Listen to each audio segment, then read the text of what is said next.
I raised my nephew James since he was a toddler, sacrificed my own dreams, worked double shifts at the hospital, and even sold my family home to pay for his law school. But the day I told him I'd been forced into early retirement, his response was to hand me a suitcase and tell me I had 48 hours to leave his house, calling me a financial liability he couldn't afford anymore. What he didn't realize was that my last patient, a reclusive billionaire who I'd cared for over 15 years, had quietly left me $12 million in her will, and I was about to teach my ungrateful nephew the true cost of betrayal. Before we jump back in, tell us where you're tuning in from. And if this story touches you, make sure you're subscribed, because tomorrow I've saved something extra special for you. My name is Eleanor Wright, 65 years old, and until recently the head nurse at Westlake Memorial's long-term care unit. The photo I keep in my wallet is from 1978, me at 20, holding my sister's toddler James after she'd left him with me, just for the weekend. That weekend became a lifetime. My sister vanished into addiction, never to return. That little boy with chocolate-smeared cheeks became my entire world. I was barely an adult myself, fresh out of nursing school with student loans piling up. But watching him cry himself to sleep that first night, I knew I couldn't abandon him, too. So I chose him, again and again, over everything else in my life. The research fellowship at Johns Hopkins? Declined. My dream to work with Doctors Without Borders? Abandoned. My engagement to Thomas, who couldn't accept raising another woman's child? Ended with a returned ring and tear-stained letter. But every sacrifice felt worthwhile when James took his first steps toward me, or proudly showed me an A+ report card, calling me Auntie L with a gap-toothed smile. I worked brutal night shifts to attend his daytime school events. I picked up holiday rotations at double pay to afford his baseball equipment and summer camps. When he showed academic promise, I made the hardest decision yet, selling my parents' farmhouse, my only inheritance, to pay for Whitmore Academy's steep tuition. "You're going to be somebody great," I'd whisper, tucking him in at night, my uniform, still smelling of antiseptic. "And I'll be right there cheering you on." In time, James did become somebody. He graduated valedictorian, earned a partial scholarship to Princeton, then set his sights on Harvard Law. The scholarships weren't enough, so I liquidated my modest retirement fund for his living expenses. It would be worth it, I told myself. James would take care of me when I got older. He'd promised as much at his graduation, tears in his eyes as he hugged me. "Everything I am is because of you, Aunt Ella," he'd said, squeezing my hand. "When I'm established, you'll never worry about anything again." For a while, he seemed to mean it. After marrying Vanessa, a state senator's daughter, they insisted I sell my apartment and move into their guest house in Oak Ridge Heights. "Stop working so hard," James had said. "Live with us. Save your money. When you retire, we'll handle everything." Still, I kept my nursing job, partly for independence, partly because I truly loved it. Over the years, I'd specialized in caring for wealthy elderly patients needing personalized attention. My last patient was Eleanor Blackwell. We shared a first name, which amused her, a reclusive billionaire who had outlived her entire family. For 15 years, I was her primary nurse, and eventually, her friend. We played chess on Sundays, discussed the classics, and shared quiet confidences. "Eleanor," she once told me, "you're the only person who sees me as a human being, not a fortune with a pulse." I dismissed the comment. I treated all my patients with the same care. What I didn't know was that Mrs. Blackwell had been watching me all those years, listening to my stories about raising James, noting my dedication to both him and my patients. When she passed peacefully last spring, I grieved deeply. At her sparsely attended funeral, more lawyers than mourners, I stood in the back, just another healthcare worker paying respects. 2 weeks later, Westlake Memorial announced budget cuts. After 45 years of service, I was being forced into early retirement with a severance that would barely cover 6 months of expenses. The administration called it an opportunity, but we both knew what it really was. That evening, I drove home with trembling hands, rehearsing how to tell James. I had no savings left after supporting him all those years, but we were family. He was a successful attorney now, married to wealth. The guest house was already my home. This would be fine. I found them in their sleek kitchen, drinking wine while their housekeeper prepared dinner. Their teenage twins were at boarding school in Switzerland, a decision I'd always found cold. "James, I need to talk to you," I began, settling onto a pristine bar stool. "The hospital is downsizing. They're forcing me into early retirement." The silence that followed chilled me. James and Vanessa exchanged a look I couldn't interpret. "When?" James asked flatly. "End of the month. The severance won't last long, and my pension will be reduced since I'm leaving early." I forced a smile. "But maybe it's a blessing. I could help more around here, do some volunteer work." Vanessa set down her wine glass with a sharp click. "James, we should discuss this privately." "No need," James replied. "Aunt Elle, this is unfortunate timing. We've been meaning to talk to you about the guest house situation." My stomach knotted. "What situation?" "We're converting it into a home office now that I'm making partner. The commute is killing me, and with the twins coming home for summer, we need the space." I struggled to process his words. "Oh, so you're saying—" "We need you to find your own place," Vanessa interjected, businesslike. "We've been subsidizing your living expenses while you insisted on keeping that job. We assumed you were saving for your own place." "Saving?" "On a nurse's salary that mostly went to healthcare costs not covered by insurance, taxes, and occasional gifts for grandnephews who barely acknowledged me." "But where would I go?" I asked, my voice small. "I don't have savings for a down payment, and rents here are astronomical." James cleared his throat, pulling out his phone. "There's a senior living facility 40 minutes from here. Very affordable. They even have a work exchange program where you could help in their medical office to offset costs." I stared at this tall, handsome man I'd raised from a toddler. "You want me to live in a retirement home at 65 and work as an underpaid aide after being head of long-term care?" "It's a perfectly reasonable solution," Vanessa said coolly. "Many people your age would be grateful," James nodded. "You've always been practical, Aunt Elle. Financially speaking, you've become a liability we simply can't sustain, especially with the twins' tuition and our renovation plans." A liability. 45 years of love and sacrifice reduced to a negative entry in their accounting. "How long do I have?" I asked, surprised by my steady voice. James looked uncomfortable. "The contractors start Monday. So, 2 days? I can help you pack." My world imploded in that pristine kitchen. But as I looked at my nephew, the man I'd given everything to raise, something inside me hardened into resolve. "I see," I said, standing up. "Then I should start packing." Walking back to the guest house, tears blurred my vision, but my mind was startlingly clear. I remembered Mrs. Blackwell's words.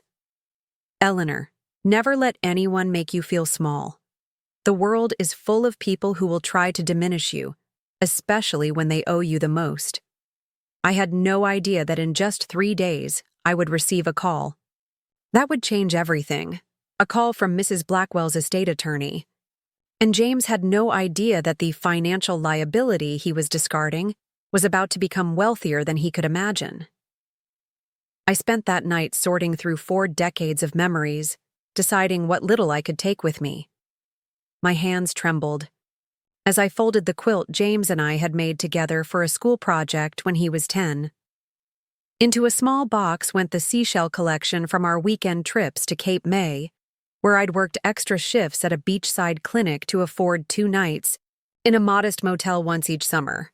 I wrapped his law school graduation photo, the one where he's hugging me tightly, in tissue paper, hesitated, then placed it back on the shelf. Some memories were too painful to carry forward. By morning, I had filled just 2 suitcases and 3 small boxes. 45 years of life, condensed into what would fit in the trunk of my aging Toyota. The guest house, my home for 15 years, suddenly felt foreign, as if it had already rejected me. I was labeling the last box when a sharp knock interrupted my thoughts. I opened the door to find Vanessa, impeccably dressed in designer athleisure, wear coffee mug in hand. "Eleanor, I wanted to check if you needed any assistance." Her gaze swept critically over my meager belongings. "James mentioned the senior facility has furnished units, so don't bother with any large items."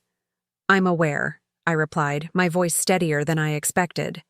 "Most of my things will stay." She nodded, seemingly relieved.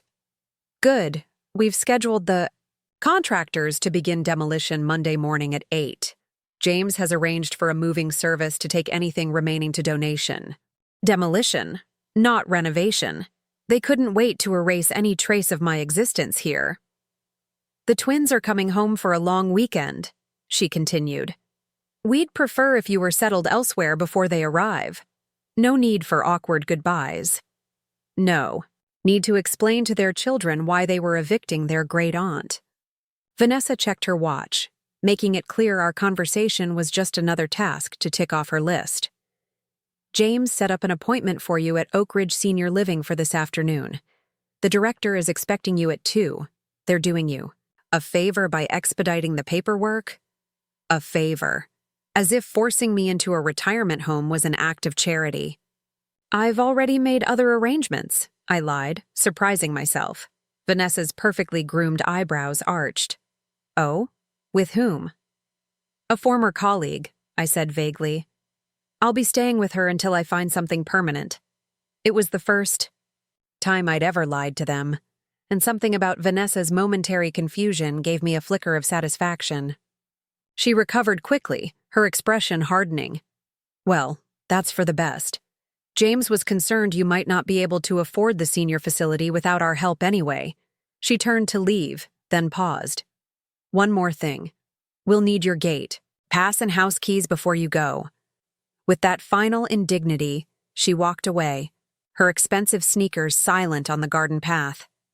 I closed the door and leaned against it, heart pounding with a mixture of grief and rage. They weren't just pushing me out, they were erasing me completely. I had exactly nowhere to go. No former colleague had offered shelter. No friend had a spare room. My small nursing salary had always gone to supporting James, then later to helping, with bills around the property and occasional gifts for the twins. I'd been so confident in James's promises that I'd never built a safety net of my own. At 65, I was facing homelessness with less than 2 months' worth of living expenses in my checking account. The pension I'd receive would barely cover rent for a studio apartment in the cheapest part of town, let alone food and health care. The panic I'd been suppressing threatened to overwhelm me. I grabbed my phone and began searching for extended stay.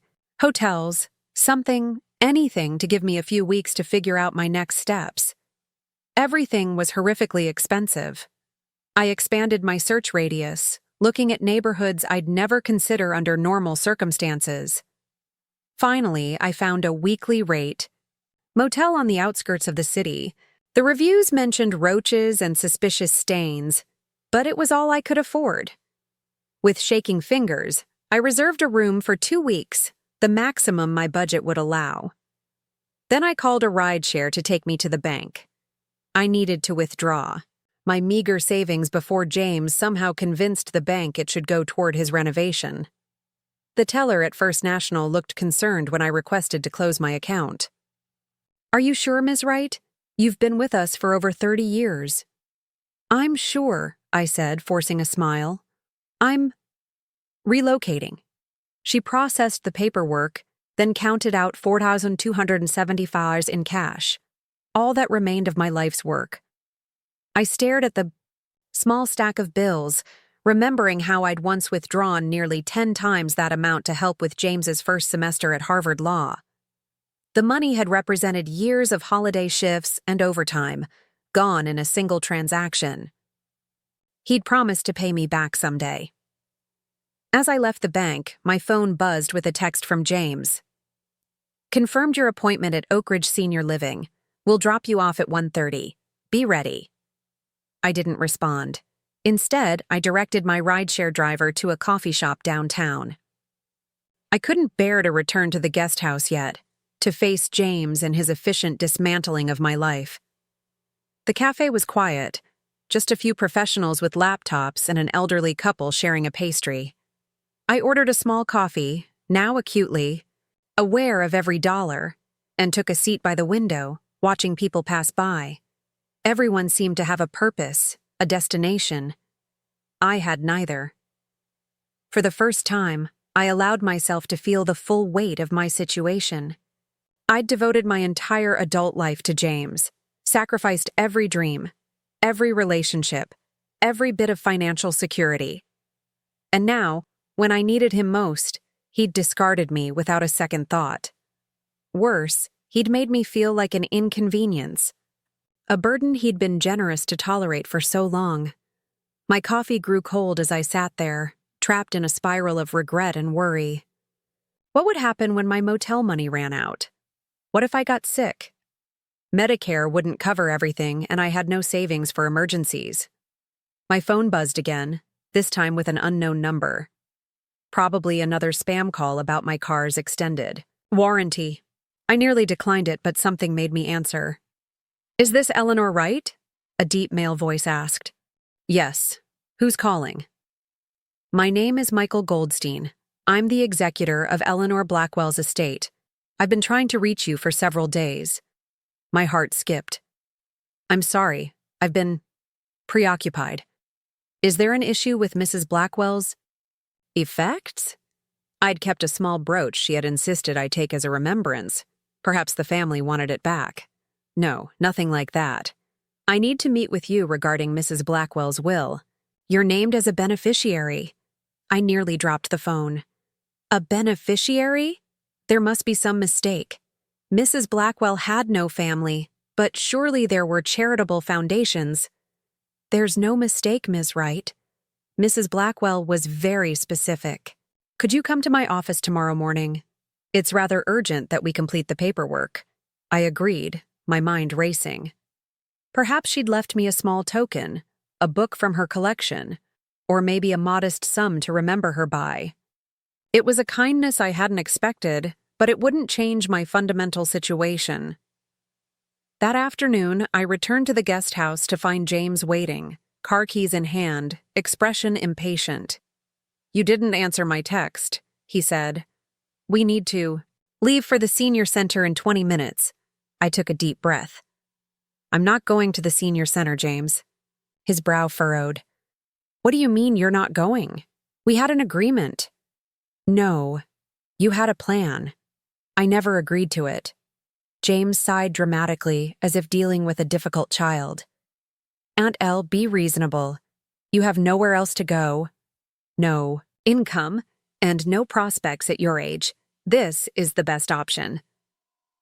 I have an appointment tomorrow morning, I said, ignoring the jab about my age, with the executor of Mrs. Blackwell's estate. Apparently, I'm a beneficiary in her will. James's expression shifted instantly from irritation to intense interest. A beneficiary? What did she leave you? I don't know yet. Probably just a keepsake. But it could be money. The naked hope in his voice made my stomach turn. She was worth billions, wasn't she? I shrugged, suddenly unwilling to share anything more with him. I'll know tomorrow. James's mind was visibly calculating, reassessing. Well, this changes things. Why don't we postpone the senior center visit? You should stay here until we know what's happening with the will. No, I said firmly. I've made other arrangements. But that's unnecessary now, he insisted, his tone softening to the one he used in court when trying to appear reasonable. Family should stick together during transitions like this. Vanessa and I are just trying to help you plan for your future. My future. The one they'd decided included scrubbing bedpans for room and board just hours ago. My arrangements are already confirmed, I said. I'll be leaving tonight. Tonight? James looked genuinely startled. But the contractors don't start until Monday. You have the weekend. I prefer to go now. James ran a hand through his perfectly styled hair, visibly recalibrating. At least let me drive you. Where are you staying? With a colleague, Vanessa mentioned. I've called a rideshare. I lied again. Thank you for your concern. He stared at me, confusion gradually giving way to suspicion. In 15 years of living in their guest house, I'd never once defied them, never challenged their decisions or refused their help. Now, the mere hint of an inheritance had him scrambling to understand who this new version of his aunt might be. Well, keep me posted about the will, he finally said. I can come with you to the meeting if you want. Legal documents can be confusing, and I am an attorney. I'll manage, I replied, turning away to continue packing. James lingered a moment longer, then left, the door closing firmly behind him. I exhaled slowly, my hands trembling slightly. For the first time in decades, I'd stood my ground with him. It felt terrifying and exhilarating all at once. That night, I quietly loaded my meager possessions into a rideshare while James and Vanessa were out at a charity gala. The driver helped me with my boxes, looking confused at the small amount of luggage for someone clearly moving out of such a grand property. Just downsizing, I explained with a forced smile, not mentioning the roach-infested motel that awaited me. As we drove through the security gate one last time, I handed my pass to the guard, Tony, who had always greeted me warmly over the years. Moving out, Ms. Wright? He asked, surprise evident in his voice. Yes, time for a change, I said, unable to admit the humiliating truth. Tony frowned. Mr. James didn't mention anything about it. Should I call the house to confirm? That won't be necessary, I replied, summoning what dignity I could. They're expecting me to leave. The guard's expression spoke volumes, but he simply nodded and took my pass. Take care of yourself, Ms. Wright. You deserve good things. As the car pulled away, I didn't look back at the estate that had been my home. Instead, I focused on tomorrow's meeting. Whatever Mrs. Blackwell had left me, even if just a cherished book or small memento, it would be a token of genuine affection from someone who had truly seen me. In that moment, it meant more than the mansion disappearing in the rearview mirror ever had.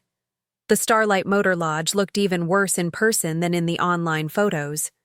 The neon sign flickered erratically, several letters permanently dark.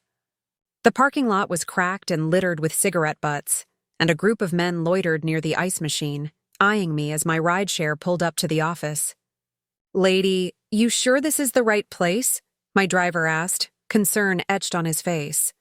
I nodded, trying to hide my own apprehension. Yes, thank you. He hesitated. Look, I don't mean to overstep, but this isn't a safe area, especially for someone like you. Someone old, someone vulnerable, someone who clearly didn't belong here. I forced a smile. It's just temporary, I assured him. I'll be fine. He insisted on helping with my bags and waiting until I'd checked in. The motel clerk, a young man with bloodshot eyes who barely looked up from his phone, handed me a key attached to a plastic fob so worn the room number had faded. Weekly rate is due up front, he muttered. No refunds, no exceptions. I handed over nearly half of my remaining cash, trying not to think about how quickly the rest would disappear.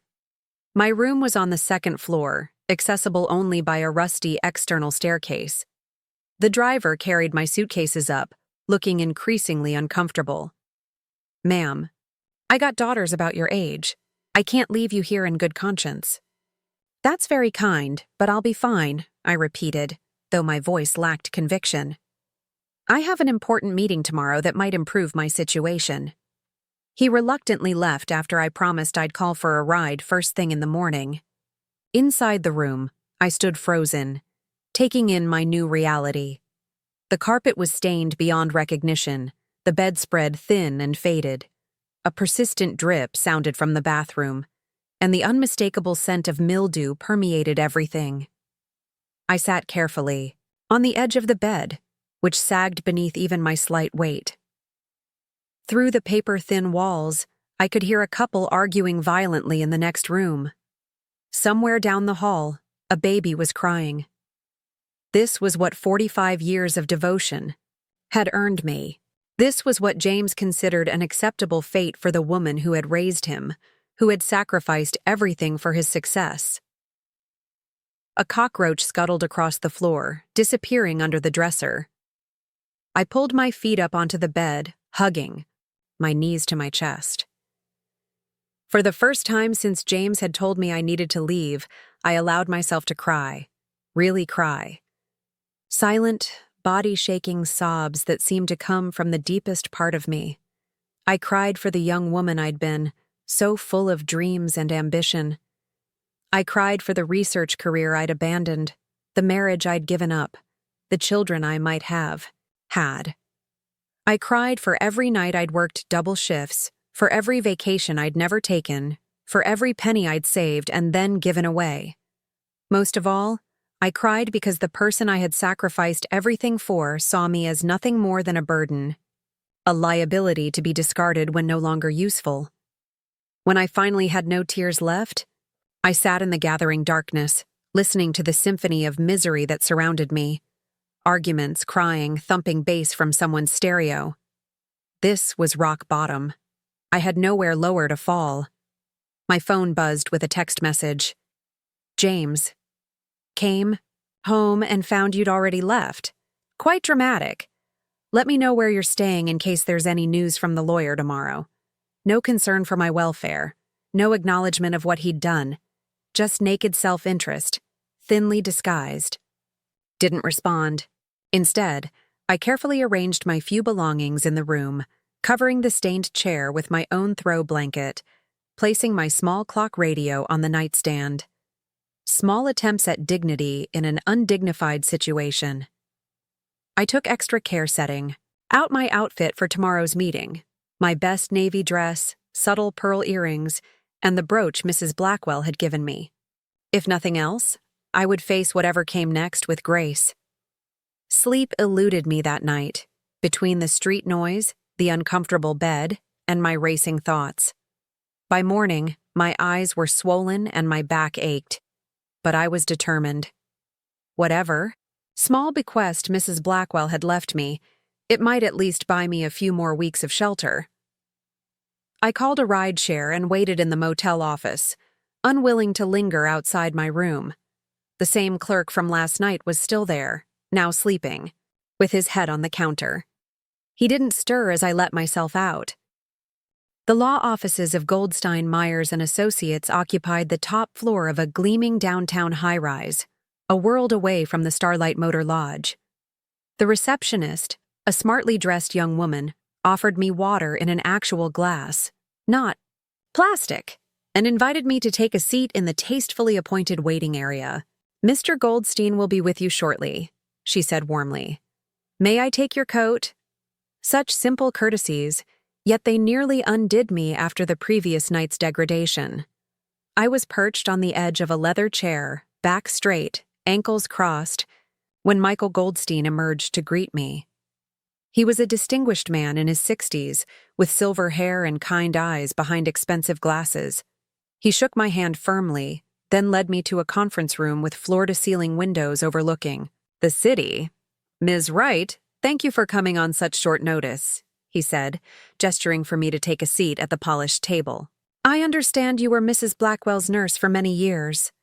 15 years, I confirmed, though toward the end she was more friend than patient. He smiled. "Yes, she spoke of you often, and with great affection. She admired your dedication, both to your work and to your nephew." I felt a pang at the mention of James.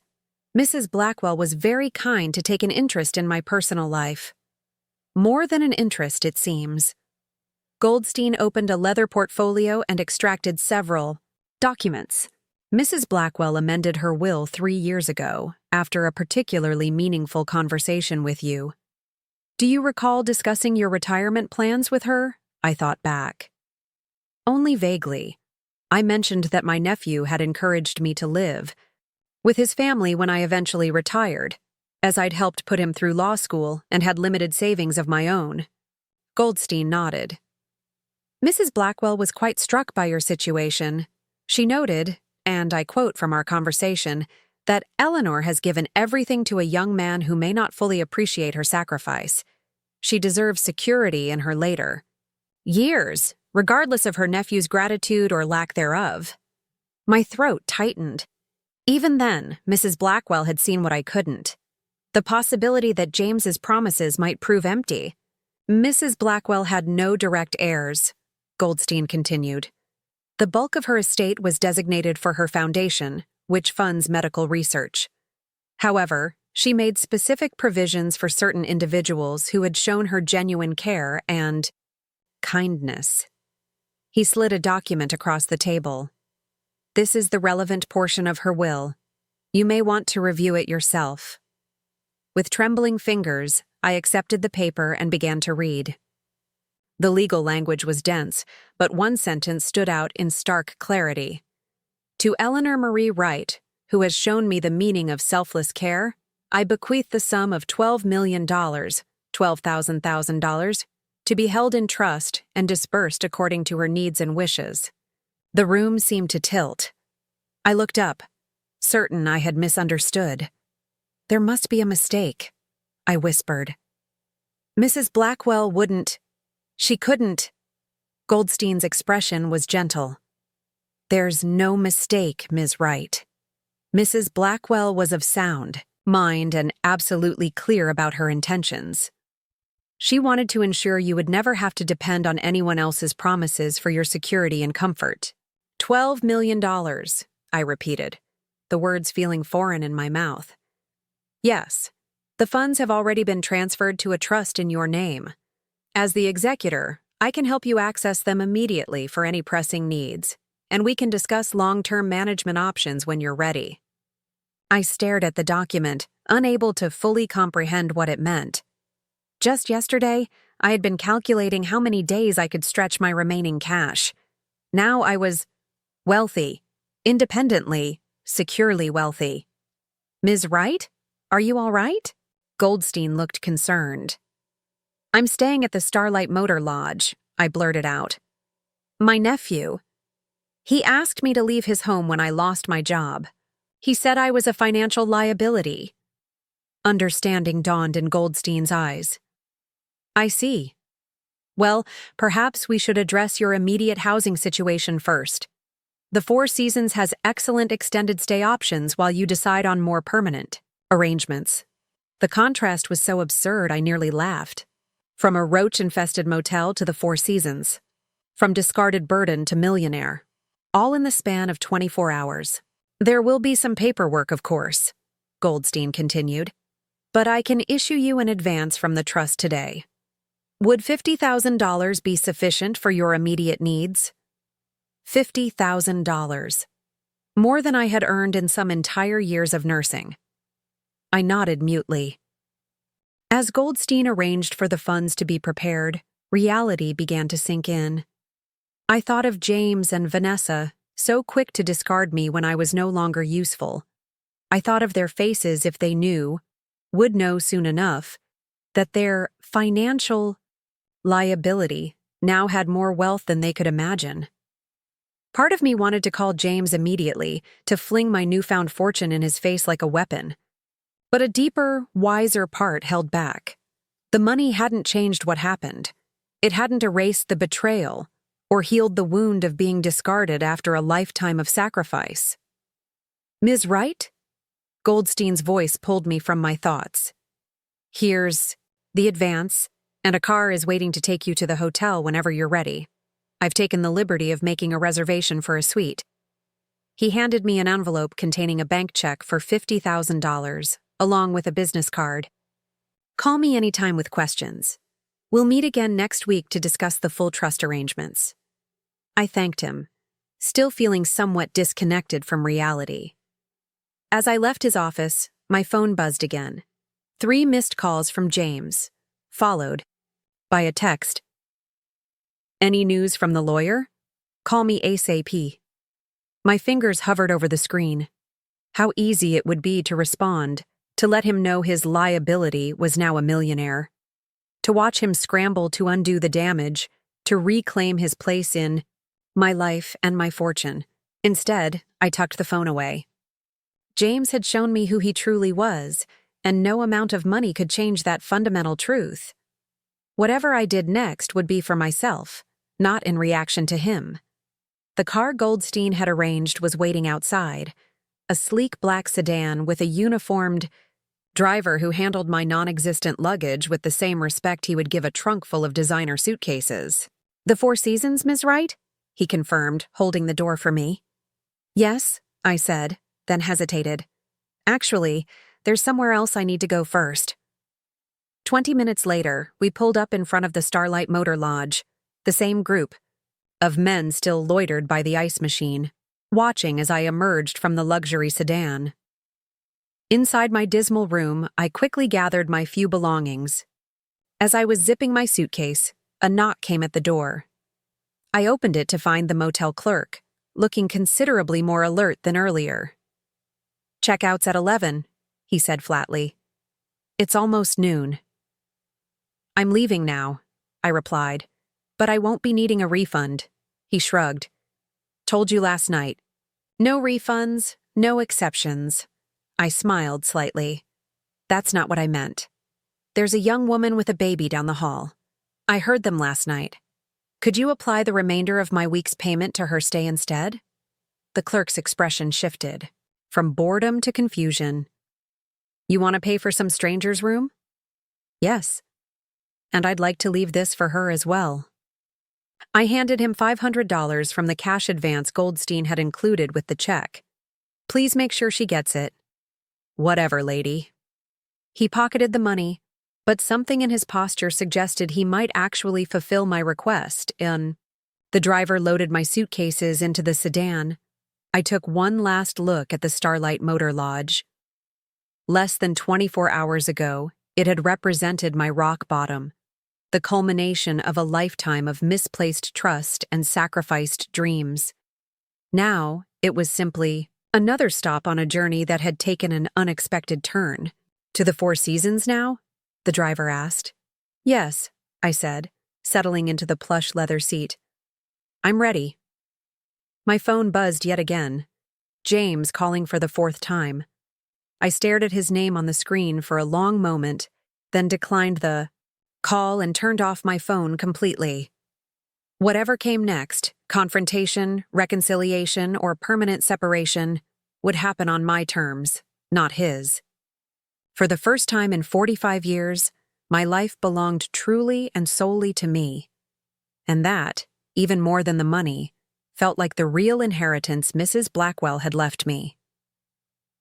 The Four Seasons suite was larger than the entire guest house I'd lived in for 15 years. Floor-to-ceiling windows showcased the city skyline, while plush carpeting muffled my footsteps. In the marble bathroom, I found toiletries that cost more than my weekly grocery budget, fluffy robes and towels so thick they felt like blankets. I stood in the center of the living area, still wearing my navy dress and sensible shoes, feeling like an imposter. The woman who belonged in this suite was confident, sophisticated, accustomed to luxury. I was just Eleanor Wright, practical, invisible, expendable. "Ms. Wright, may I offer you a welcome beverage? Perhaps some tea or champagne?" The hotel manager, who had personally escorted me upstairs, hovered attentively. Goldstein's advance must have signaled that I was a guest worth impressing. "Tea would be lovely, thank you," I replied, still struggling to reconcile my surroundings with my reality. "Of course. And your luggage will be up momentarily. Our concierge mentioned you might need some additional items. We'd be happy to arrange shopping assistance or have selections brought to you." My 2 shabby suitcases and 3 cardboard boxes hardly warranted the term luggage, and they certainly looked out of place in this opulent suite. I thought of my worn nightgown, my drugstore toiletries, my single good dress that I was already wearing. Yes, I would appreciate some help with. Shopping, I admitted. I'm afraid I had to leave most of my belongings behind. The manager nodded with practiced discretion. I'll send our personal shopping coordinator up within the hour. She can help with immediate necessities and arrange more extensive shopping. When you're ready. After he left, I wandered through the suite, running my fingers over expensive furnishings, testing the softness of the bed, marveling at the view. This was what money could buy: comfort, respect, options. For the first time, I truly understood the power Mrs. Blackwell had wielded so effortlessly and which she had now passed to me. My phone, which I'd finally turned back on, buzzed again. James had left 6 voicemails and sent 9 text messages, each more demanding than the last. This is ridiculous, Aunt Elle. Call me back immediately. Where are you staying? This is important. The lawyer's office won't give me any information. What did they tell you? I'm starting to worry. At least let me know you're safe. If you don't call back, I'm filing a missing person report. That last one made me laugh out loud. I wasn't missing. I was exactly where he had sent me, away from his home, out of his life. That I had landed somewhere he couldn't have anticipated wasn't his concern. I considered ignoring him completely, but the threat of a missing person report could be inconvenient. I sent a brief text. I'm fine. Busy settling into new arrangements. We'll be in touch when I'm ready. His response was immediate. What arrangements? Where? We need to talk about the will. I can help. I put the phone down without replying. The tea arrived, served on fine china with small sandwiches and pastries I hadn't ordered. I sat by the window, sipping Earl Grey and watching the city. Below, trying to organize my thoughts. $12 million. The number was still incomprehensible. What did someone like me do with that kind of money? More importantly, what kind of person did I want to be now that financial constraints no longer dictated my choices? I'd spent my entire adult life in service to others, first to James, then to my patients. I'd defined myself by my utility, my ability to care for those who needed me. Without that role, who was I? The shopping coordinator arrived, a stylish young woman named Mia, who tactfully assessed my situation without prying. Within hours, my suite contained several elegant outfits, sleepwear, proper toiletries, and even a selection of books she thought I might enjoy. All charged to my room, all selected with a consideration I found deeply touching. Is there anything else you need, Ms. Wright? Mia asked as she prepared to leave. I hesitated, then decided to be honest. I need a crash course in being wealthy. I've spent my life pinching pennies and now, I don't even know where to begin. Mia smiled warmly. The hotel can arrange for a financial advisor to visit tomorrow if you'd like. In the meantime, my best advice? Don't rush any decisions. Take time to adjust. Rich or not, you're still you. That night, wrapped in a silken nightgown that cost more than I used to spend on clothes in a month, I lay in the king-sized bed thinking about Mia's words. I was still me. But who exactly was that? The Eleanor who had raised James, who had devoted herself to his success, felt like a stranger now. That Eleanor had been defined by sacrifice, by putting others' needs above her own. She had measured her worth by her usefulness. Perhaps it was time to discover who Eleanor Wright could be when she put herself first. The next morning, I woke to sunlight streaming through windows I'd forgotten to close. For a moment, I was disoriented by the luxurious surroundings, the absence of the rumbling air conditioner that had kept me awake in the guest house, the silence where James's family's morning routine should have been. Then I remembered. This was my life now. A life of possibilities rather than obligations. I ordered breakfast from room service, something I'd never done before, and spent a full hour enjoying perfectly poached eggs and fresh berries while reading the newspaper. No rushing to prepare James's lunch, no cleaning up after someone else's mess, just quiet indulgence in simple pleasures. At 10, the financial advisor Mia had arranged arrived, a woman in her 50s named Sarah Blackburn, whose no-nonsense demeanor reminded me of head nurses I'd respected over the years. "Ms. Wright, I understand you've recently come into a significant inheritance and need some guidance," she began, setting out several folders on the suite's dining table.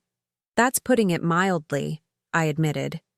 "Until 2 days ago, I was calculating how to stretch my severance package for 6 months. Now I have a trust fund that's larger than I can comprehend." She nodded. "It's a common situation, believe it or not.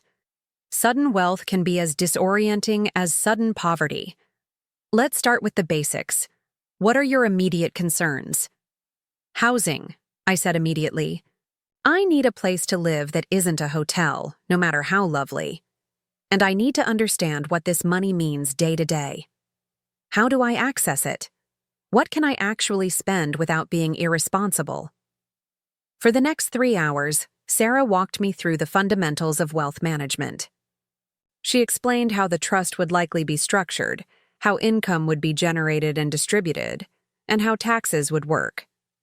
She helped me establish a realistic budget that would allow me to live comfortably without depleting the principal. With proper management, she concluded, this trust could generate around $600,000 annually, conservatively invested. You could live quite well on a third of that, and still have plenty for charitable giving, travel, or whatever else you might want to pursue. The figure stunned me. My highest annual salary as a nurse had been just under $80,000, and that was after decades of experience and regular promotions. As for housing, Sarah continued, I'd suggest renting for at least 6 months before buying. It gives you time to determine where you truly want to settle without the pressure of a major purchase. I can put you in touch with a rental agent who specializes in luxury properties if you'd like. By the time she left, I had a notebook full of information, a list of next steps, and the business cards of several professionals she recommended: an estate attorney, an accountant, a rental agent, and a personal assistant service. Take your time, she advised as she packed up. Your whole life has changed. Allow yourself space to adjust before making any major decisions. After she left, I sat at the dining table surrounded by financial documents, feeling both overwhelmed and strangely empowered. For the first time in my adult life, I had options. Real, substantial options that weren't constrained by obligation or limited resources. I could live anywhere. I could travel. I could donate to causes I believed in. I could go back to school if I wanted, pursue interests I'd abandoned decades ago. I could even start a foundation, like Mrs. Blackwell had done. The possibilities were dizzying. My phone interrupted these thoughts with yet another call from James. This time, I decided to answer. Aunt Elle, finally. Where are you? Are you okay? I've been worried sick. His voice carried the practiced concern he used with difficult clients. I'm fine, James, I replied calmly. I'm staying at a hotel while I consider my options. A hotel? With what money? The question slipped out before he could catch himself, revealing the assumption underlying his worry. Without access to his home, I must be destitute. I have sufficient funds, I said, deliberately vague. The meeting with Mrs. Blackwell's attorney went well. A beat of silence, then. So she did leave you something? What was it? A small bequest? An annuity? It was generous, I said, still unwilling to reveal the full extent of my inheritance. More than enough to ensure I won't need to impose on you or work at a senior living facility. That's wonderful news, James said, his tone recalibrating quickly. Listen, Vanessa and I feel terrible about the other day. We were stressed about the renovation timeline and things came out wrong. Why don't you come back and stay with us? The guest house is still yours until Monday, and after that, we could convert the den into a lovely bedroom for you. The den. A small room off the kitchen that doubled as a mudroom during winter. I closed my eyes, picturing myself tucked away in that cramped space, listening to Vanessa complain about my presence, feeling James's resentment every time he looked at me. "That's very kind," I said, "but I've already made other arrangements." "What arrangements? Where?" "Look, I'm sure whatever Mrs. Blackwell left you is nice, but you need to be practical. Let me help you manage it properly so it lasts." There it was, the assumption that I couldn't possibly handle my own affairs, that I needed his superior intelligence to guide me. Just days ago, I might have believed him. Now I knew better. "I've engaged a financial advisor," I said, "and a rental agent. I'll be looking at apartments tomorrow." "A financial advisor? Rental agent?" He sounded genuinely confused, as if I'd said I was hiring a rocket scientist and an elephant trainer. "Aunt Elle, those services cost money. Let me help you. It's what family does." Family. The word hung between us, loaded with a history he seemed to have conveniently forgotten. "Yes, they do cost money," I agreed. "Fortunately, I can afford them now." "How much exactly did Mrs. Blackwell leave you?" The pretense of concern was fading, replaced by naked curiosity. "Enough," I said simply. "James, I need to go. I have another appointment." "Wait. At least tell me where you're staying. I can come by. We can talk through your options face to face." "That won't be necessary. I'll be in touch when I'm more settled." I hung up before he could protest further, then turned my phone to silent. The conversation had clarified something important. James didn't regret pushing me out. He regretted losing control of me, and by extension, whatever Mrs. Blackwell had left me. As I gazed out at the city skyline, I felt something unfamiliar unfolding within me. Not just independence, but a quiet, steady confidence. For the first time, I held the power in our relationship.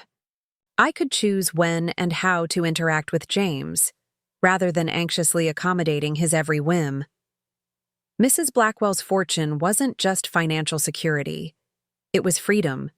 The freedom to define myself on my own terms, to make choices based on my own desires rather than others' needs, to discover who Eleanor Wright might become when she put herself first. I picked up the card for the rental agent Sarah had recommended and made the call. "Hello, this is Eleanor Wright. I'm looking for a luxury apartment in the riverfront district, preferably with a view of the park. Something spacious, elegant, and available immediately." As I spoke, I caught my reflection in the window. Shoulders, back, head high, voice steady with newfound assurance. I barely recognized myself. Perhaps that was the point. Perhaps it was time to become someone new. The rental agent, Diane Keller, moved with the easy confidence of someone accustomed to luxury. She'd arrived at the Four Seasons in a Jaguar convertible, dressed impeccably in a cream suit that probably cost more than my former monthly salary. I'd worried she might dismiss me, a 65-year-old woman in newly purchased clothes, clearly out of her element. But Sarah's recommendation had opened doors. "Ms. Wright, I've selected 5 properties that match your criteria," Diane explained as we drove through the riverfront district. "All are available for immediate occupancy with flexible lease terms. I thought we'd start with the most exclusive option and work our way down." The most exclusive option turned out to be the penthouse of the Monarch, a gleaming residential tower overlooking Riverside Park. The doorman greeted Diane by name, and the concierge offered us espresso before we even reached the elevator. The Monarch is home to several CEOs, a few professional athletes, and at least one Oscar winner, Diane mentioned casually as we ascended to the 32nd floor. "The amenities are unparalleled. 24-hour concierge, private chef service, car service, rooftop pool, spa, and fitness center with personal trainers on staff." The elevator opened directly into the penthouse foyer, where floor-to-ceiling windows revealed a panoramic view of the city that took my breath away.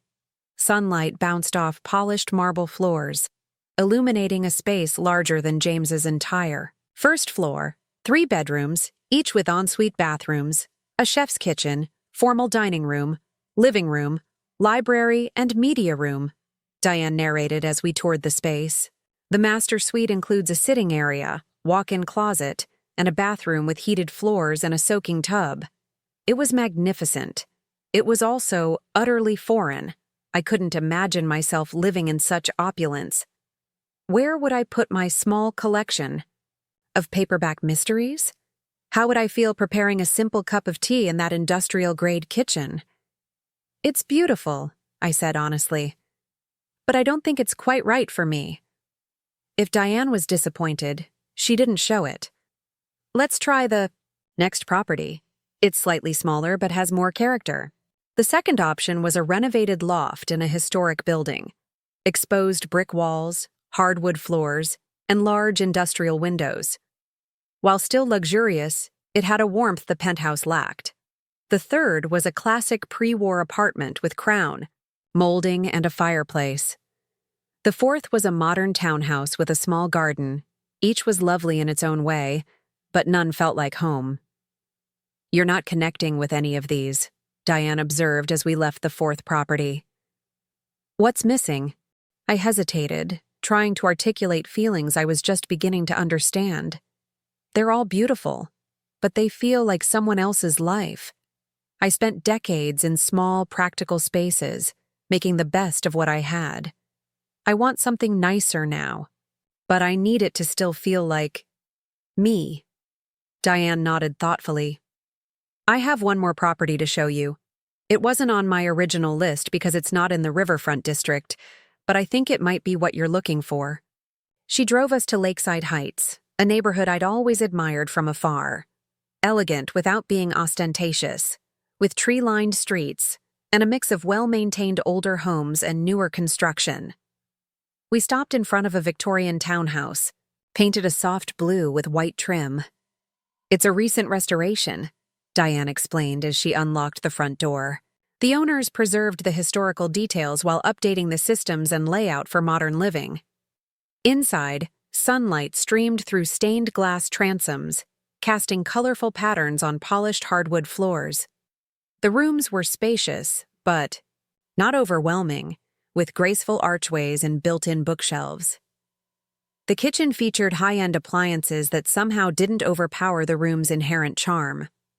French doors opened onto a private garden with mature trees and a small fountain. As we toured the 3 bedrooms and study, I could imagine my few treasured possessions finding natural homes here. My books on the shelves, my mother's quilt on, the window seat, Mrs. Blackwell's chess set on the table by the garden doors. "The master suite has been completely updated," Diane said, leading me upstairs. "But they kept the original features where possible." The bedroom was generous without being cavernous, with a bay window overlooking the garden. The attached bathroom featured a clawfoot tub as well as a modern shower, marble countertops, and heated floors. "There's also this," Diane added, opening a door to reveal a small sitting room with walls of bookshelves and a comfortable window seat. The previous owner used it as a reading room. I stood in the center of the space, feeling something I hadn't expected. A sense of belonging. This house, with its blend of history and comfort, elegance and practicality, wasn't just a place I could live. It was a place I could become myself. "This is it," I said quietly. "This feels right." Diane smiled. "I thought it might. It's available furnished or unfurnished, and the owners are willing to be flexible on the lease terms. The monthly rent is $2,500. A year ago, that figure would have seemed impossible, an amount I might earn in 2 months of full-time work. Now, it represented a small fraction of the income my trust would generate annually. "I'll take it furnished for now," I decided. "I can always replace pieces over time if I want to make it more my own." "Excellent. I'll draw up the paperwork this afternoon. With the references Sarah provided, we should be able to have you moved in by tomorrow." As we drove back to the hotel, I felt a strange mix of excitement and trepidation. The townhouse represented more than just a new address. It was the first significant choice I'd made solely for myself in decades. "Ms. Wright," Diane said as she dropped me at the hotel. "If you don't mind my saying so, you seem to be at a transition point in your life." I laughed softly. "That's quite an understatement." "Well, in my experience, New beginnings often benefit from new perspectives. Your home should reflect who you are becoming, not just who you've been. Her words stayed with me as I returned to my suite. Who was I becoming? The question felt simultaneously terrifying and exhilarating. Back in my room, I found several messages. Waiting. 3 more from James, increasingly frustrated, and 1 from Michael Goldstein confirming our meeting the following week to finalize the trust arrangements. There was also a handwritten note from the hotel manager, inviting me to contact him personally if I needed anything during my stay. The contrast was stark. In just 3 days, I'd gone from being unceremoniously evicted from my nephew's guest house to being courted by luxury establishments and professionals. Nothing about me had fundamentally changed. I was still the same Eleanor Wright who had spent decades as a nurse, who preferred tea to coffee and mysteries to literary fiction, who could navigate a hospital corridor but felt lost in a high-end boutique. What had changed was my perceived value to others, all because of a number in a bank account. It was a sobering realization. The world treated people differently based not on their inherent worth, but on their financial status. James had seen me as a burden when he believed me penniless. Now he was desperate to re-establish contact. The hotel staff who might have ignored me a week ago now treated me with deference. The question was, how would I use this new reality?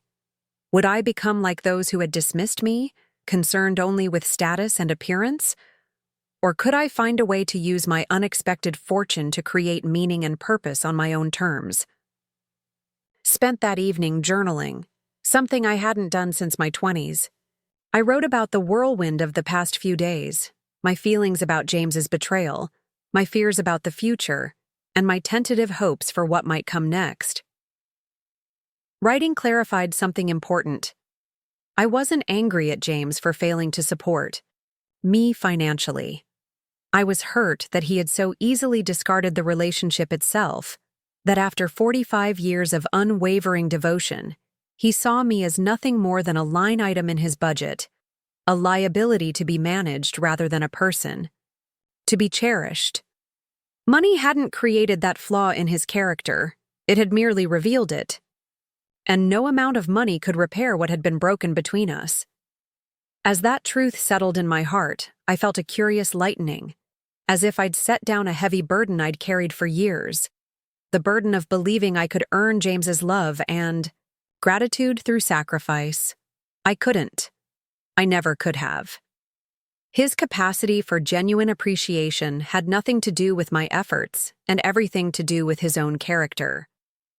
That night, I slept more peacefully than I had in years, unburdened by the weight of unmet expectations. The next morning, I woke with purpose. By noon, I had signed the lease on the townhouse, arranged for the few belongings in my hotel room to be transferred, and met with a personal shopper to select additional items I would need. Everything from kitchenware to linens to a few more, clothing basics. By evening, I was settled in my new home, sitting in the garden with a cup of tea, watching the sunset paint the sky in shades of pink and gold. The fountain bubbled softly, birds called to each other as they settled for the night, and a gentle breeze carried the scent of jasmine from a nearby trellis. For the first time in decades, I was living in a space that was truly mine, making choices based solely on my own preferences and needs. The sensation was foreign, almost disorienting, but undeniably right. My phone rang, interrupting the peaceful moment. James again.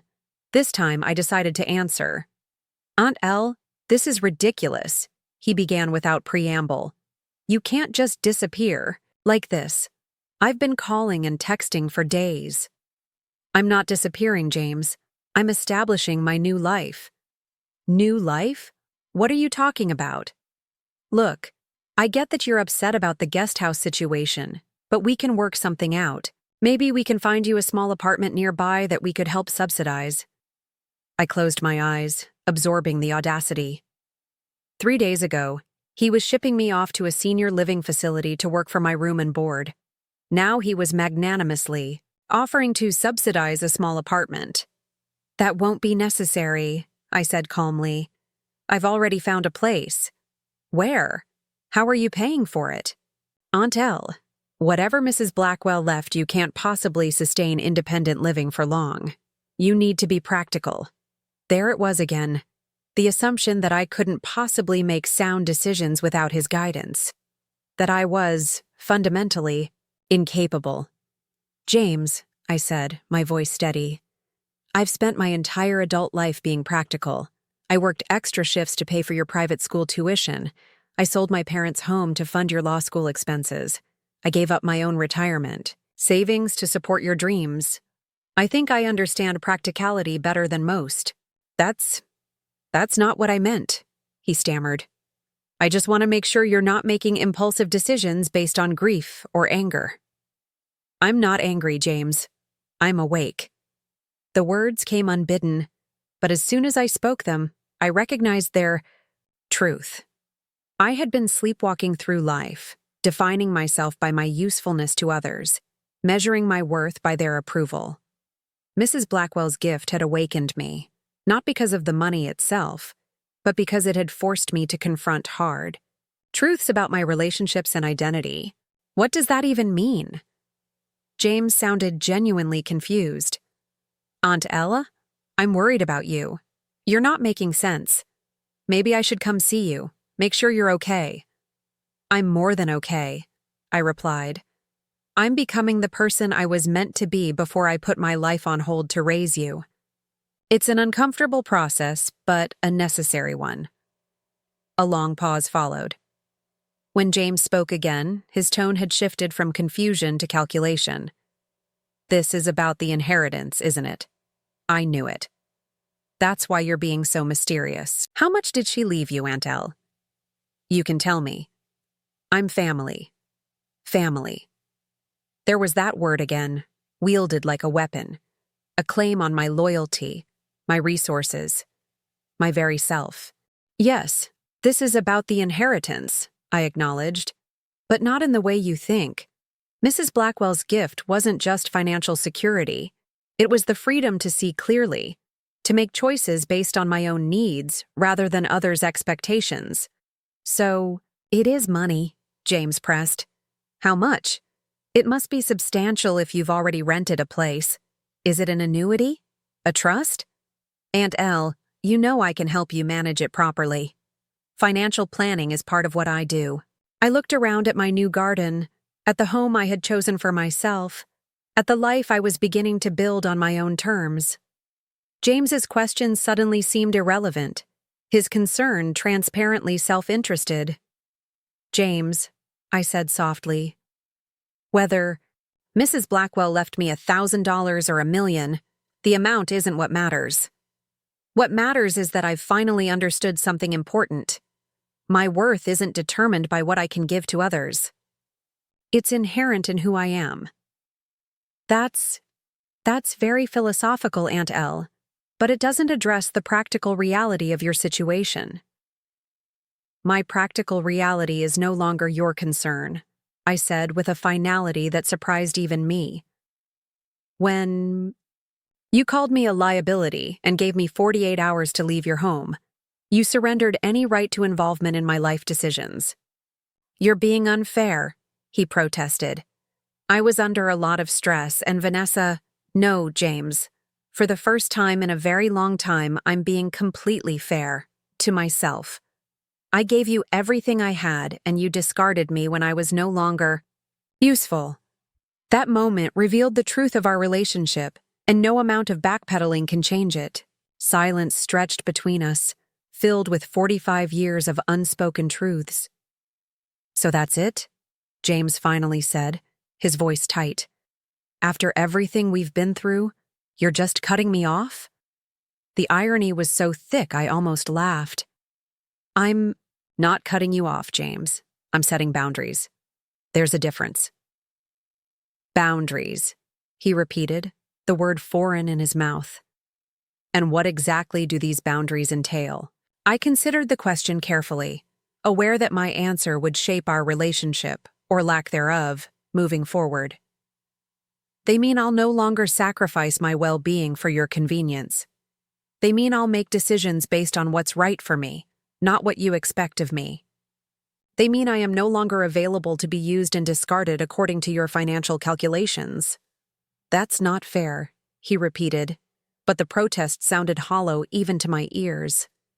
Fairness isn't the point, James. Self-respect is. For the first time in my adult life, I'm putting myself first, not out of selfishness, but out of the recognition that I matter, that my life has value beyond what I can give to others. As I spoke these words, something profound shifted within me. The hurt and betrayal that had dominated my emotional landscape since that night in James's kitchen didn't disappear, but they receded, making space for something new, a calm, steady sense of my own worth that wasn't dependent on external validation. It wasn't about the money. It was about finally truly believing that I deserved better than what James had offered, that I had always deserved better. I need to go, I said, not unkindly. It's been a long day and I'm still settling into my new home. Will you at least tell me where you're living? James tried one last time. In case of emergency? If there's a genuine emergency, you can reach me on my cell phone, I replied. Goodbye, James. I ended the call and set my phone aside, returning my attention to the peaceful garden. The sky had deepened to indigo, stars beginning to emerge above the trees. A sense of profound calm settled over me. Not happiness exactly, not yet, but a quiet confidence that happiness was now possible. I was Eleanor Wright, 65 years old, starting over. I had a beautiful home, financial security, and, most precious of all, the freedom to discover who I might become when I lived for myself instead of others. As night fell completely, I remained in the garden, breathing in the scent of jasmine, listening to the fountain's gentle music, feeling the weight of decades of self-neglect begin to lift from my shoulders. Tomorrow would bring new decisions, new possibilities. For tonight, it was enough to simply exist in this moment of transformation, this quiet space between who I had been and who I might become. My first week in the townhouse passed in a blur of small decisions that felt monumental after decades of compromise. I chose new bedding in rich jewel tones, rather than the practical neutrals I'd always purchased before. I arranged for fresh flowers to be delivered weekly. I subscribed to the symphony and the theater, indulgences I'd set aside when James began college. Each morning, I woke to sunlight filtering through stained glass, momentarily confused by the unfamiliar beauty surrounding me. Each evening, I sat in my garden with a glass of wine, reflecting on the day's discoveries. I was learning myself anew, not just who I had been before James, but who I might become now, shaped by both my history of sacrifice and my newfound freedom. My meeting with Michael Goldstein to finalize the trust arrangements was scheduled for Monday morning. Having spent the weekend settling into my new home, I felt a growing sense of purpose as I prepared for what would be, in many ways, the official beginning of my new life. I chose my outfit with care, a tailored navy suit purchased during my shopping excursion, pearl earrings inherited from my mother, and the brooch Mrs. Blackwell had given me.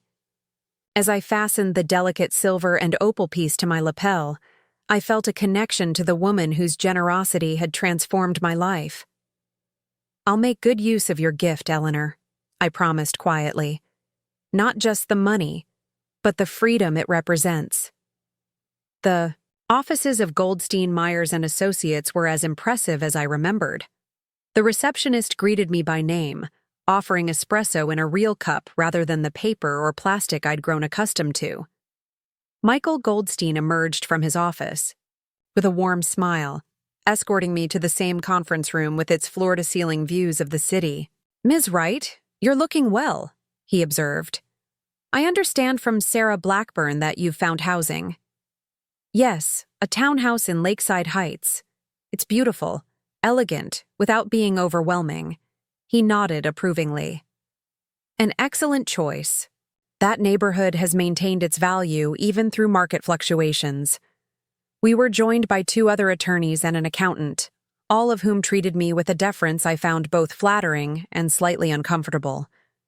For the next hour, they walked me through the details of Mrs. Blackwell's bequest, the structure of the trust, the investment strategy, the tax implications, and my options for accessing the funds. The trust is designed to provide you with an annual income of approximately $600,000, as Sarah likely explained, Goldstein said. The principal will remain invested, with a portion designated for growth to offset inflation. You'll have discretionary access to additional funds for major purchases, such as real estate or significant charitable donations, subject to trustee approval, which is essentially a formality in most cases. I tried to absorb the magnitude of what he was describing. My annual nurse's salary, even at the peak of my career, had never exceeded $80,000. Now I would receive more than 7 times that amount, guaranteed for life, without working a single day. There's one more element to discuss, Goldstein continued, sliding a folder across the table.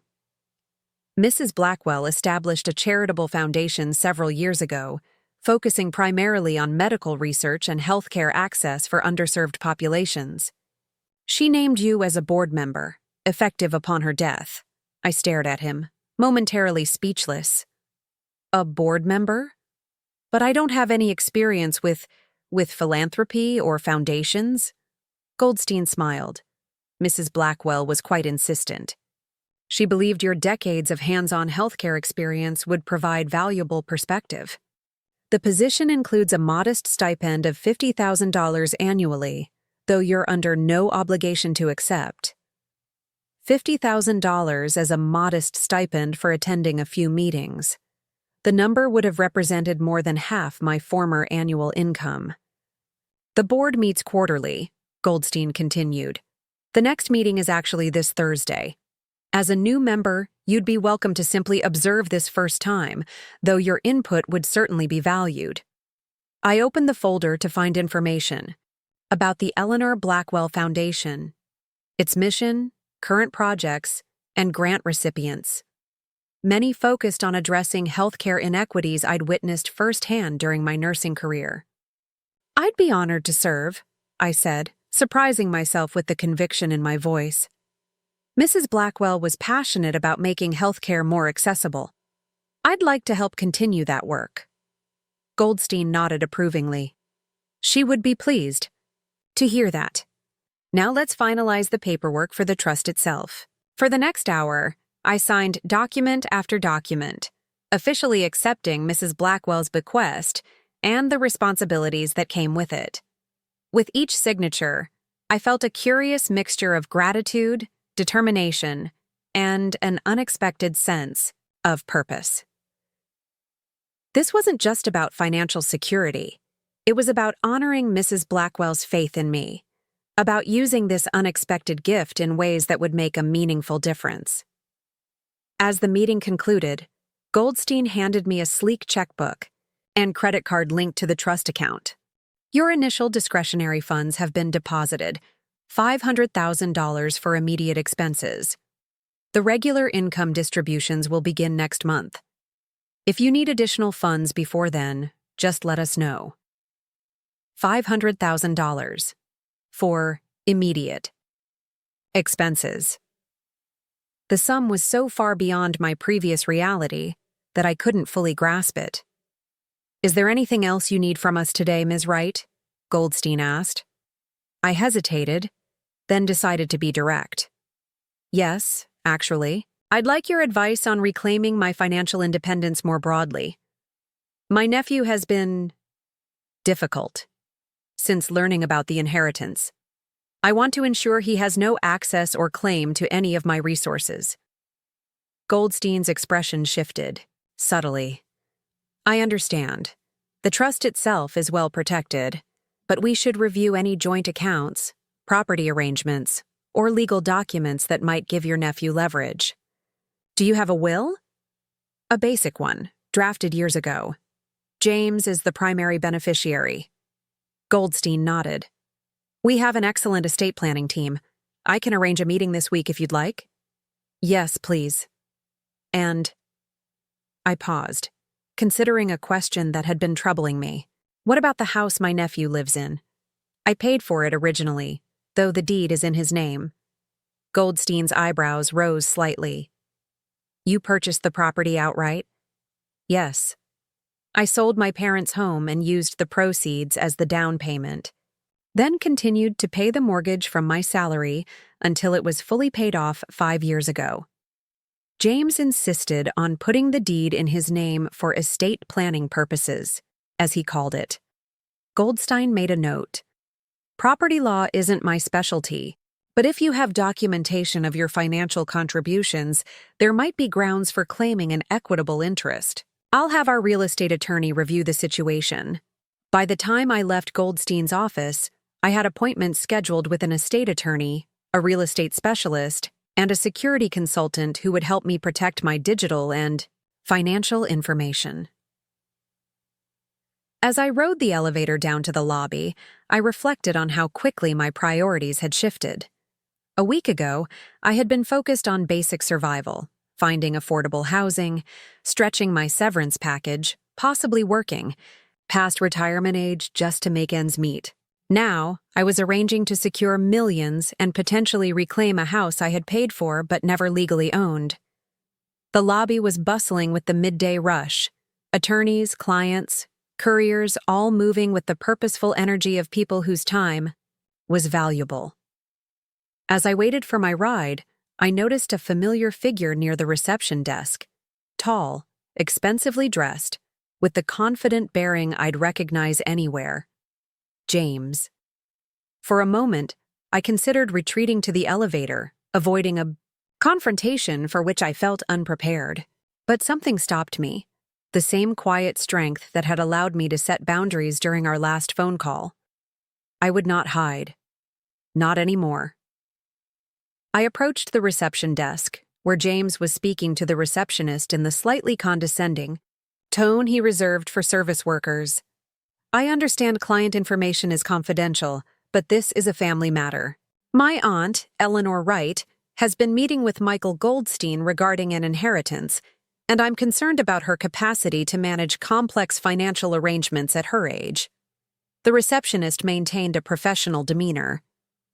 I'm afraid I can't confirm any client relationships, sir. If you'd like to leave your contact information, I can pass it along to Mr. Goldstein. This is absurd, James said, his voice rising slightly. I'm an attorney myself. I understand confidentiality, but I'm talking about my elderly aunt who has no experience with significant assets. It would be negligent to allow her to make decisions without proper guidance. Perhaps you could guide me now, James, I said calmly, stepping forward. Since you're so concerned about my decision-making capacity. He spun around, momentarily speechless.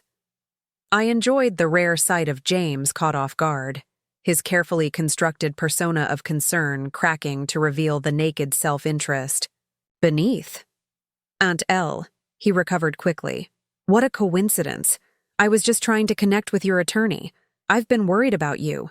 So I heard, I replied, nodding toward the receptionist, who was watching our exchange with professional neutrality. You seem quite concerned about my ability to manage my own affairs. James had the grace to look embarrassed, though I suspected it was more about being caught than about his actual behavior.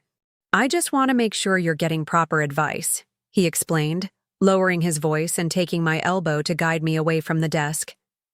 These inheritance situations can be complicated, and you've never dealt with significant assets before. I gently but firmly removed my arm from his grasp.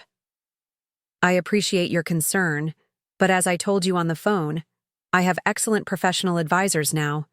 I don't need your guidance. James's expression hardened slightly. Aunt Elle, be reasonable.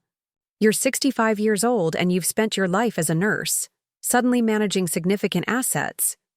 How do you know the assets are significant? I interrupted. I never told you the amount Mrs. Blackwell left me.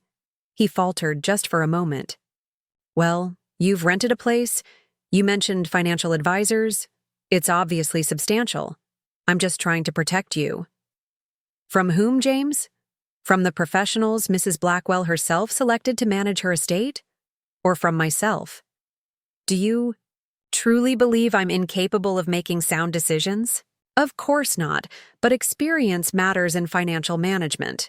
I deal with these issues professionally. I could save you considerable fees by handling things myself. There it was, the real motivation. Not concern for my welfare, but the opportunity to control my resources, to position himself as the gatekeeper to whatever Mrs. Blackwell had left me. James, I said, keeping my voice level, let me be absolutely clear. I neither want nor need your assistance with my financial affairs. My resources, whatever they may be, are mine to manage as I see fit. Your involvement is not welcome.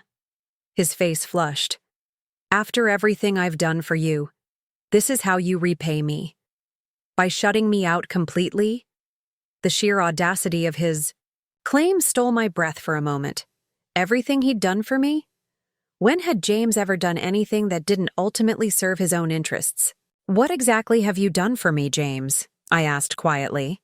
Provided a guest house that you reclaimed the moment I no longer had income? Suggested I move to a senior facility where I could work for my room and board? Called me a financial liability to my face? That's not fair, he protested, lowering his voice as several people glanced our way. I was under a lot of pressure with the renovation timeline and Vanessa's expectations. I always intended to help you find a suitable alternative. A suitable alternative, I repeated. Like the den off your kitchen that you so generously offered after learning Mrs. Blackwell had left me something? James's expression shifted, calculation, replacing indignation. Look, we got off on the wrong foot with all this. Why don't we go somewhere private and talk? We're family, Aunt Elle. We shouldn't be at odds like this. Family, that word again, wielded when convenient, forgotten when not. No, James. I'm not interested in another conversation where you attempt to manage, manipulate, or minimize me. Our relationship moving forward will be on my terms, not yours. Your terms? He looked genuinely confused, as if the concept of me setting conditions was incomprehensible. Yes, my terms. Which begin with you respecting my independence and my boundaries. I am not a helpless old woman in need of your protection. I am not a resource for you to control. I am a person, whole and complete in myself, who deserves basic respect. James stared at me as if seeing a stranger. In some ways he was. The aunt he knew, the one who had subordinated her needs to his for decades, was gone, replaced by a woman who finally understood her own worth. I'd like you to leave now, I continued calmly. And in the future, please don't attempt to interfere with my legal or financial affairs. Any such efforts will be reported to the appropriate authorities as harassment. Harassment? James sputtered. That's ridiculous. I'm your nephew. Relation doesn't confer rights, James. Remember that. With those words, I turned and walked toward the building exit, where my car service was waiting. I didn't look back to see James's reaction. I didn't need to. For the first time in our relationship, his response didn't dictate my emotions or actions. As the car pulled away from the curb, I felt a curious lightness, as if I'd set down a burden I'd carried so long I'd forgotten its weight. The confrontation with James hadn't been comfortable, but it had been necessary. A public declaration of my independence, witnessed not just by James but by myself. I was no longer the woman who would tolerate dismissal or manipulation in the name of family harmony. I was no longer defined by what I could give or how I could serve. I was Eleanor Wright, not aunt, not nurse, not caretaker, just Eleanor. A woman of substance and worth, claiming her right to self-determination. And it felt, at long last, like coming home to myself. My confrontation with James in the law office lobby marked a turning point. Having declared my independence, I now needed to secure it, not just emotionally, but legally and financially. The days that followed were filled with meetings as I systematically untangled my life from James's influence and constructed protections around my new circumstances. The estate attorney Goldstein recommended, Victoria Chen, was a formidable woman in her 50s with a reputation for aggressive asset protection strategies. Her office, unlike Goldstein's modern space, was housed in a converted Victorian mansion with dark woodwork and leather-bound law books lining the walls. "Ms. Wright," she began after reviewing my situation, "your case presents several interesting challenges. First, we need to revise your will immediately to reflect your current wishes. Second, we should discuss trusts for any specific bequests you might want protected. Third, we need to address the property question, the house your nephew currently occupies." I nodded, feeling a curious mix of anxiety and resolve. "I'd like to start with the will. I no longer wish to leave everything to James." Victoria nodded, unsurprised. "Do you have alternative beneficiaries in mind? Other family members, friends, charitable organizations?" The question gave me pause. After decades focused on James, I had few close relationships. Most of my friends were former colleagues, with whom I'd lost touch after moving to James's property. My sister, James's mother, had never resurfaced after abandoning him. I had no children of my own, no siblings, no extended family I maintained contact with. "I'm not sure," I admitted. "Perhaps the Eleanor Blackwell Foundation? I've recently joined the board." "A foundation is certainly a worthy beneficiary," Victoria agreed. "But I'd suggest taking some time to consider this carefully. Your circumstances have changed dramatically, and your estate planning should reflect not just your current situation, but your developing values and priorities."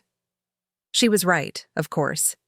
I was still discovering what mattered to me, still exploring what kind of legacy I might want to leave. "For now," Victoria continued pragmatically, "let's draft an interim will that removes James as primary beneficiary and establishes the foundation as a temporary placeholder.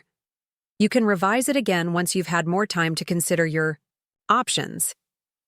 The afternoon passed in detailed discussions of estate planning strategies I'd never imagined would be relevant to my life. Generation-skipping trusts, charitable remainder trusts, private foundations. By the end, my head was spinning. But I had signed a new will that reflected my current wishes and protected my assets from James's potential claims. "Now, about the house," Victoria said, turning to the next item on her agenda. "I've reviewed the documentation you provided. The situation is complex but not hopeless." She spread several documents across her desk: the original purchase agreement, mortgage statements, bank records showing my payments over the years. "While the deed is in James's name, we have clear evidence that you provided the entire down payment and all subsequent mortgage payments. Under the doctrine of resulting trust, we can make a strong case that you are the beneficial owner of the property, regardless of the name on the deed." "What does that mean exactly?" I asked, trying to understand the legal terminology. "It means that although the legal title is in James's name, the equitable ownership, the right to the value of the property, may still belong to you. The law recognizes that sometimes property is registered in one person's name when it's actually intended to benefit another. I never intended to give James the house outright," I confirmed. "He insisted the deed should be in his name for estate planning purposes. But the understanding was always that it was family property that I had paid for." Victoria made a note. "Did you have this understanding in writing? Any emails, letters, even text messages that confirm this arrangement?" I thought, back to those years. No written agreement. It was family. I trusted him. The naivety of that trust was painfully clear now. "That makes it more challenging, but not impossible," Victoria said. "The financial records tell a compelling story. At minimum, we can likely establish a claim for the value you contributed. I don't necessarily want to force James out of the house," I clarified, surprising myself with the realization as I spoke. I just want recognition, acknowledgement that the home he lives in, the foundation of his privileged life, came from my sacrifice. Victoria studied me thoughtfully. This isn't just about the money for you. No, I admitted. It's about justice, about truth, about making visible what has been invisible for too long. My contribution, my worth. She nodded, understanding. Then perhaps we approach this differently. Instead of immediately filing for a resulting trust, we prepare the case and then open negotiations. The threat of legal action, with the potential public exposure that would entail, might be leverage enough to achieve the recognition you're seeking. The word leverage resonated with me. For so long, I had been powerless in my relationship with James, constrained by my financial dependence and emotional investment. Now, for the first time, I held genuine leverage, not just through Mrs. Blackwell's inheritance, but through my willingness to speak truth and demand justice. I like that approach, I agreed. Let's prepare the case, but hold off on filing anything until we've attempted negotiation. 2 weeks later, I sat across from James and his attorney in Victoria's conference room. The atmosphere was tense, the pretense of family warmth completely abandoned. James had aged visibly since our encounter in the law office lobby. New, lines etched around his mouth, a tightness in his jaw that hadn't been there before. His attorney, Martin Reynolds, spoke first. My client is willing to discuss a reasonable settlement regarding your financial contributions to the property, Ms. Wright. However, we maintain that there was never any intention for you to retain an ownership interest. Victoria's response was measured but firm.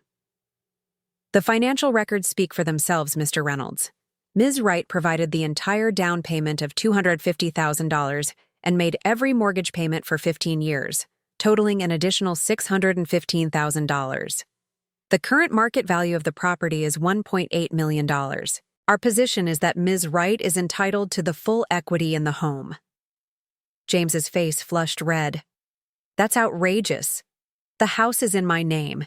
It's where my family lives.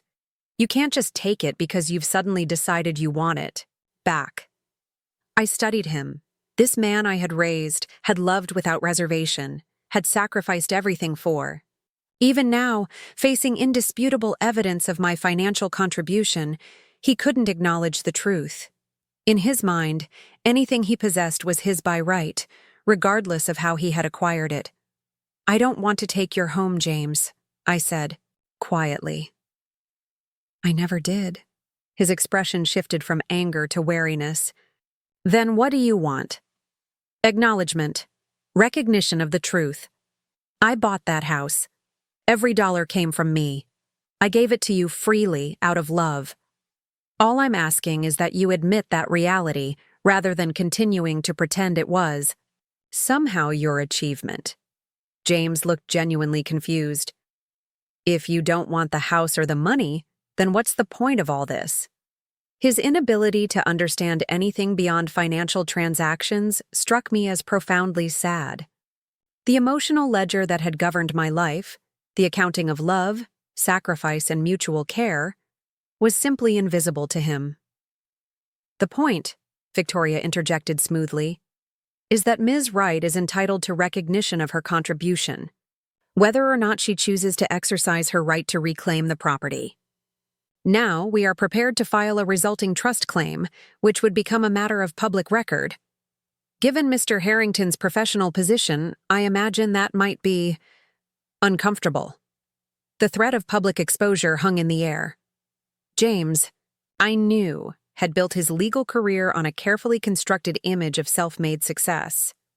The revelation that his family home, the visible symbol of his achievement, had been entirely paid for by his retired nurse aunt, would undermine that narrative completely. What exactly are you proposing?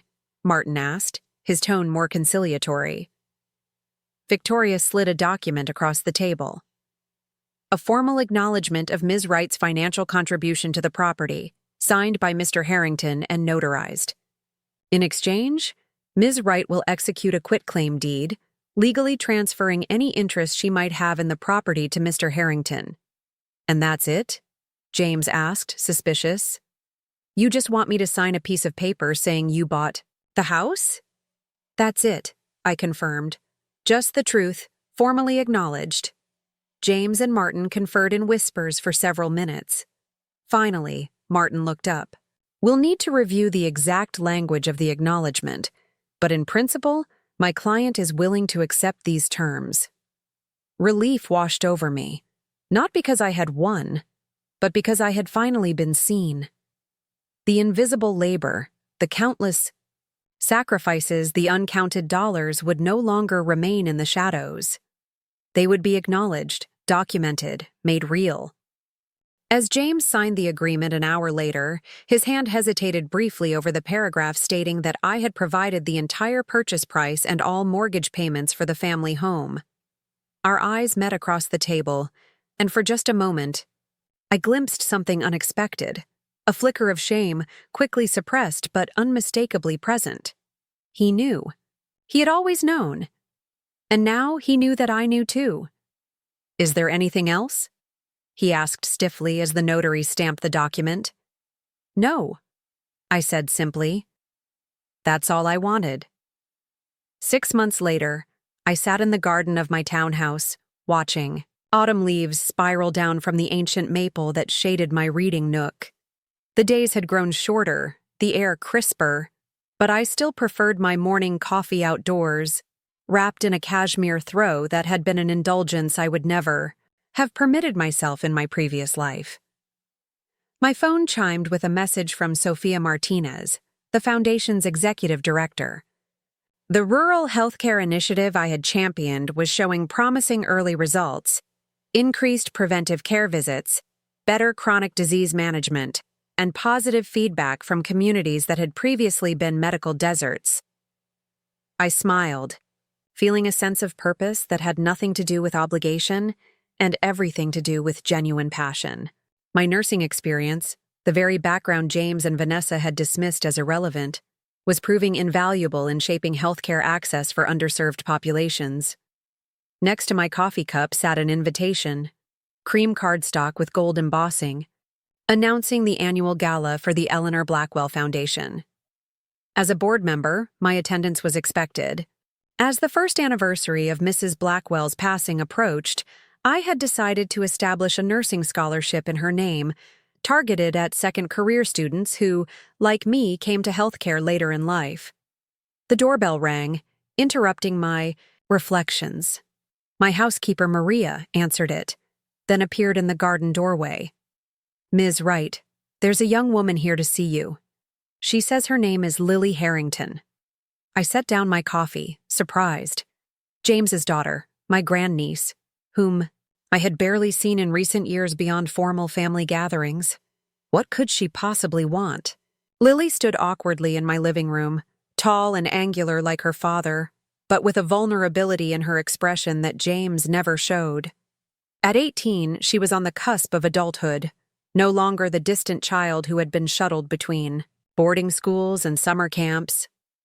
Aunt Elle, she said, using the familial name I hadn't heard in months. I hope it's okay that I came by. Dad doesn't know I'm here. Of course it's okay, I assured her, gesturing toward the sofa. Please, sit. Would you like some tea or coffee? She shook her head, fingers twisting nervously in her lap.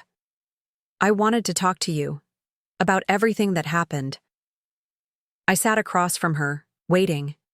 Whatever had brought her here, it clearly wasn't easy for her to express. I found the papers, she finally said, the ones where you bought our house. Dad had them in his home office. I was looking for my birth certificate, and I found them instead. I nodded, understanding dawning. I see. He never told us, Lily continued, her voice tight with emotion. He always talked about how he bought the house himself, right after law school, how it was the first step in building our family's security. That was his story to tell, I said gently. Not mine. But it wasn't true. Lily's voice rose slightly, then she caught herself. Sorry. It's just, I don't understand. Why would he lie about something like that? And why would you let him? The questions were so earnest, so fundamentally innocent, that they caught me off guard. How could I explain to this young woman the complex emotional dynamics that had governed my relationship with her father? The unspoken contract of sacrifice and obligation, the silent erasure of my contribution, the tacit agreement never to acknowledge the true balance of power? Your father and I had different understandings of our family relationship, I said carefully. I never expected recognition or repayment for what I contributed. It was enough for me to see him succeed, to know I had helped make that possible. But that's not fair, Lily insisted, with the clear-eyed moral certainty of youth. You gave up everything for him, and he just took it. Then he threw you out when you lost your job. So she knew about that too. I wondered how much she had discovered, and how much James had been forced to acknowledge. Life isn't always fair, I acknowledged. But it does have a way of balancing accounts eventually. I'm in a good place now, better than I could have imagined a year ago. Lily looked around my home, taking in the tasteful furnishings, the fresh flowers, the obvious comfort. Because of the inheritance? Partly, I agreed.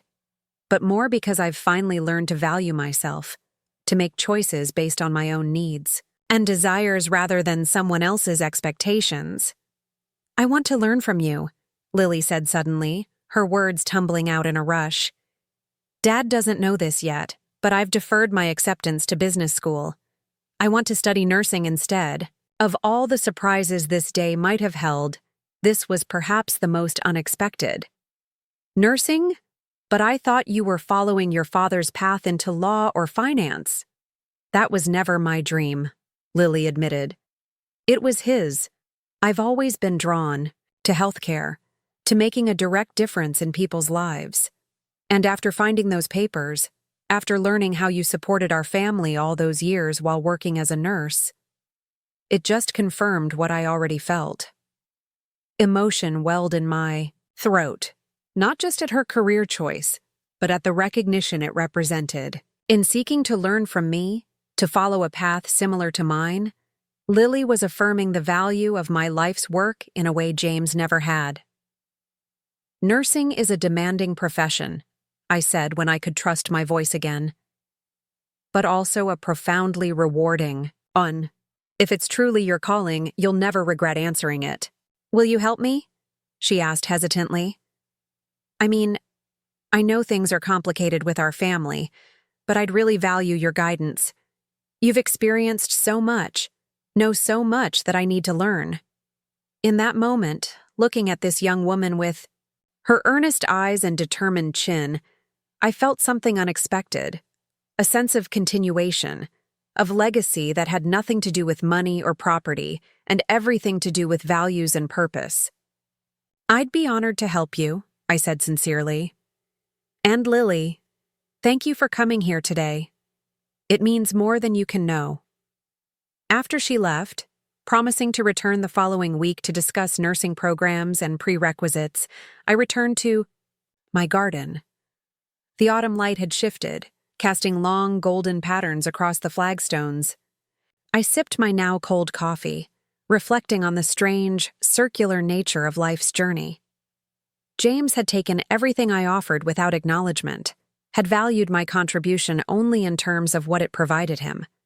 But his daughter, raised in privilege, educated in exclusive institutions, destined for a life of ease, had somehow developed the moral clarity her father lacked.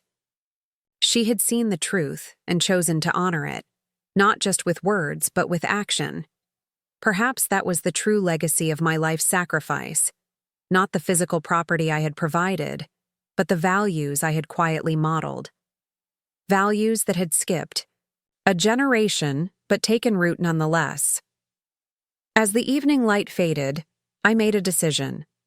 The nursing scholarship I was establishing through the Eleanor Blackwell Foundation would be substantial enough to support Lily's education completely, should she choose to accept it. Not because she was James's daughter, but because she had demonstrated the character and insight to recognize the truth and act on it. My phone rang, the secure line that only a select few possessed.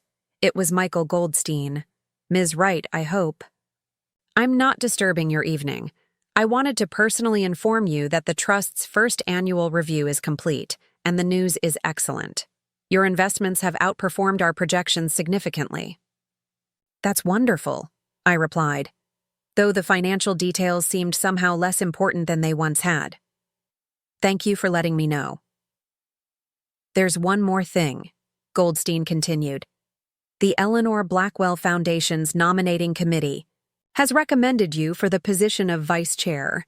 It's unusual for such a new board member, but your contributions to the Rural Healthcare Initiative have been particularly impactful. Pride bloomed warm in my chest, not the hollow pride of financial success, but the deeper satisfaction of meaningful contribution. I'm honored.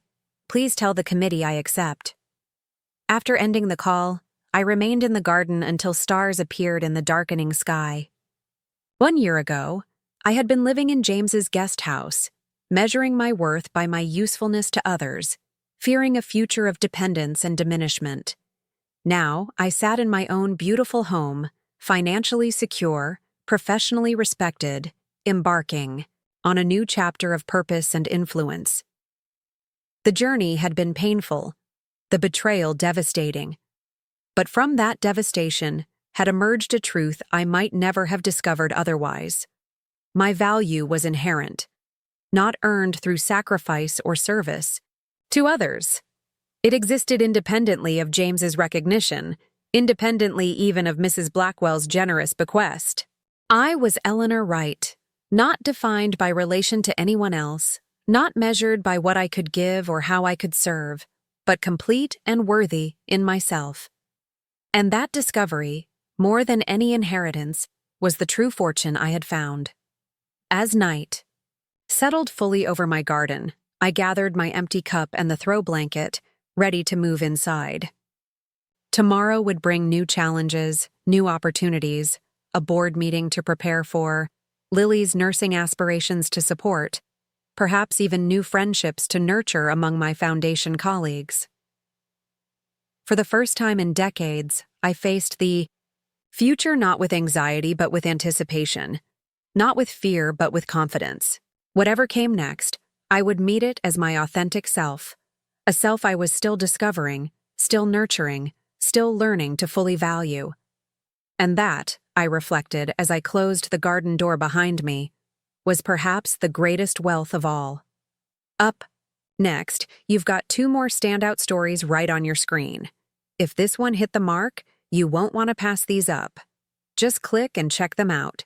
And don't forget to subscribe and turn on the notification bell so you don't miss any upload from us.